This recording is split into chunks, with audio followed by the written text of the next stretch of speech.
ஒரு சின்ன கேள்வி. இஸ்ரவேலின் 12 கோத்திரங்கள்ல யோசேப்பின் பேர் நேரடியாக இல்லன்னு உங்களுக்கு தெரியுமா?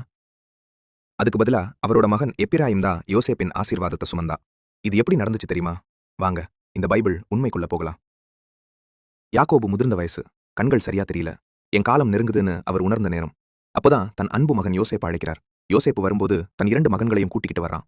மூத்தவன் மனாசே, இளையவன் எப்பிராயிம் யாக்கோபு பேரன்களை ஆசீர்வதிக்க கைகளை உயர்த்துகிறார். அப்போதான் ஒரு பெரிய ஆச்சரியம். அவர் கைகளை குறுக்கா வைத்து வலது கையை இளையவனான எப்பிராயிம் மேல, இடது கையை மூத்தவனான மனாசே மேல வைக்கிறார். இத பார்த்த யோசேப்புக்கு சற்று சங்கடம். அப்பா, வலது கை மூத்தவனுக்கு தானேன்னு மெதுவா சொல்றான். அப்போ யாக்கோபு சிரிச்சிட்டே சொல்றார், எனக்கு தெரியும் மகனே, எனக்கு தெரியும். மனாசே பெரியவன்தான். ஆனா இளையவனான எப்பிராயிம் அவனை விட இன்னும் பெரியவனாவான். அவனோட சந்ததி பல தேசங்களா பெருகும்.